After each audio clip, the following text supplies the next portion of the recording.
leader of South African Airlink, Roger Foster, is here today. The airline has recently announced direct services between Durban and Harare, and that starts in April. Hi, Roger. Thanks for being here. Hi, Sarah. It's a privilege. Thanks very much indeed for having me.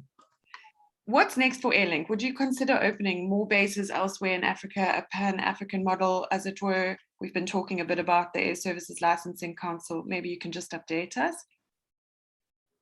We don't have aspirations for a Pan-African model at this stage. It's not on our radar screen. We have some short and medium-term plans.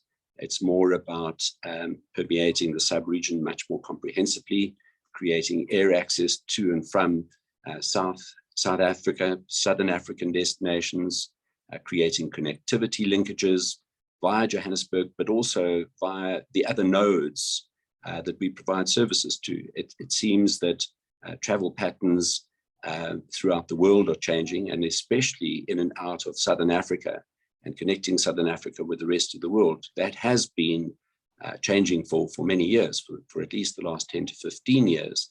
But in more recent times, we see the likes of the Middle Eastern carriers, Turkish, Ethiopian, starting to permeate the sub-region and taking travelers via their hubs to the world and via the world through their hubs to destinations within our sub-region.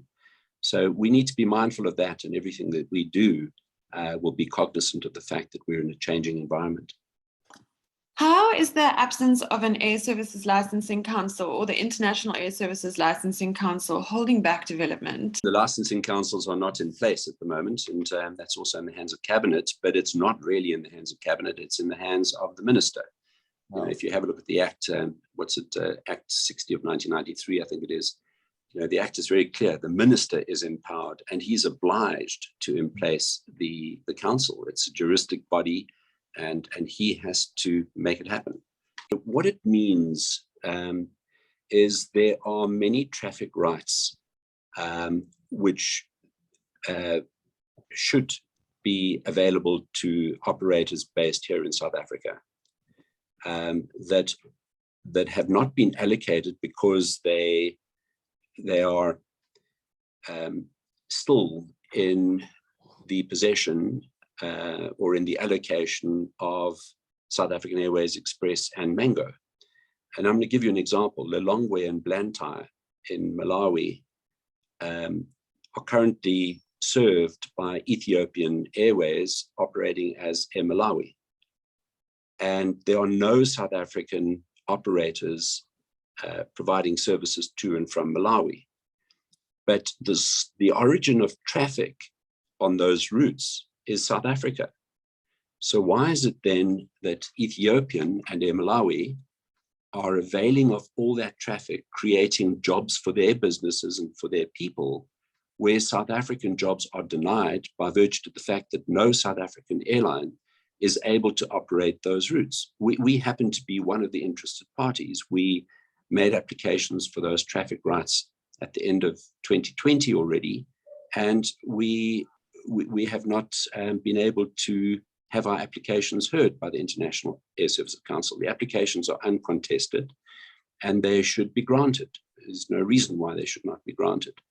They're allowing foreign carriers to come in and out of South Africa, carry travelers that originate in South Africa to destinations that should be the domain of South African operators. Why is it that they just can't get that basic element right? Okay. Is Airlink considering other sort of secondary airports, Lanseria, for example, to grow its operation? So secondary airports, not on our focal plan. We remain focused on nodes, nodes where long-haul flights arrive and depart, and where we can offer connectivity to and from or on and off our network, so as to offer point-to-point services and also connecting services wherever we possibly can. So our model, our business model is not the same as, for example, a low-cost carrier model where travelers operate from point to point specifically and purchase their tickets online. We work in a much more sophisticated environment. We do provide point-to-point services throughout our network, but specifically we aim to provide connecting services And the connecting services we offer are both on our own network, and then also between our network and the networks of our global partners. We understand flights to St. Helena return next month. Can you tell me a little bit about demand? It's diverse. To answer your question, these are islanders moving on and off island to the UK and to South Africa for purposes of medical visitation, banking visitation, educational visitation, and so on. But it's also a place of interest for tourists from all over the world to go and visit. It's got an interesting background, not just Napoleon Bonaparte and the South African Wars, but also to the unfortunate history book relating to the slave trade that happened from Southeast Africa all the way around Southern Africa through St. Helena and onto the United States of America. So there's a lot of interest, and over time we think that tourism will develop in and out of St. Helena, as well as the islanders moving on and off island as well. What should airports in general be doing to attract more airlines? And what are some of the initiatives that work? Sarah, airports need to be far more collaborative with all aspects of tourism, business and leisure, in creating allure for people as well as airlines. Airlines operate because people need to travel from point A to point B. We think that the Westgrow Air Access Cape Town initiative is an excellent example of what has to be done, where there is this collaboration, not only between Westgrow and the airlines and the airport and the airlines, but it incorporates hospitality sector, the business sector, government, and all stakeholders. They need to get together and they need to create reasons why people need to come to that destination, for example, Cape Town. And then obviously why airlines need to mobilize air access in order to provide services for the people. Okay. Tell us, are there new airline models that you're seeing emerge because of damage to the industry through COVID? There's no doubt that the COVID pandemic has devastated global aviation. It's a broken industry throughout the world. And I think in most parts of the world, it has been propped up by government aid in some form or the other. I think we need to be frank and realistic about the situation here in Southern Africa, where I believe, and I think one just has to look around at the evidence, we had a broken industry in Southern Africa before COVID. Just look at the casualties and how many airlines went into business rescue or liquidation, or the extent of subvention in order to keep the industry propped up in other countries within the sub-region. I do believe that this is a new dawn, a new era. There are opportunities for consolidation, for the derivation of scale, for strategic growth and expansion, and especially throughout the sub-region. And the facilitation of all of that is that I don't believe there's a better time ever in the history book for airlines to avail of capacity, in other words, aircraft. And I think that we're going to see a different business in the future. It could well be that there is the strengthening of low-cost carriers and the expansion of low-cost carriers through the region, obviously on the premise that they can get access to air traffic rights.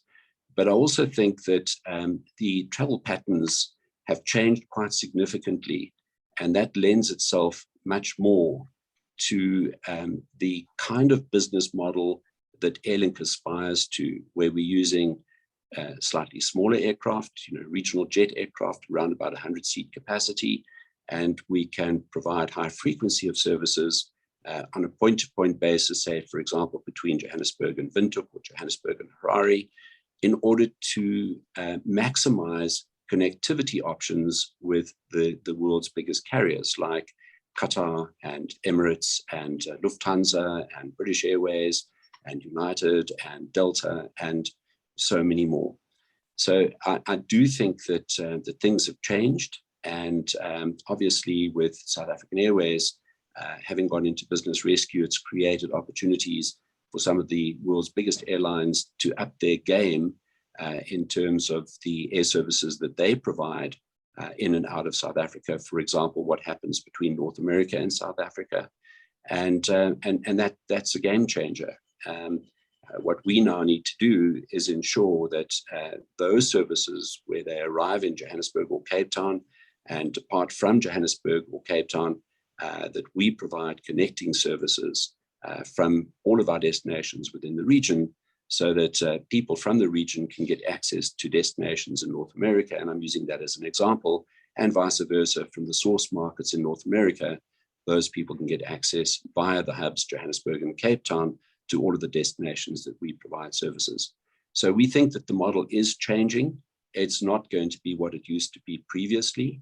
And it's mainly to do with how international global carriers are getting access to the key markets in Southern Africa. That's all changed, and it will continue changing.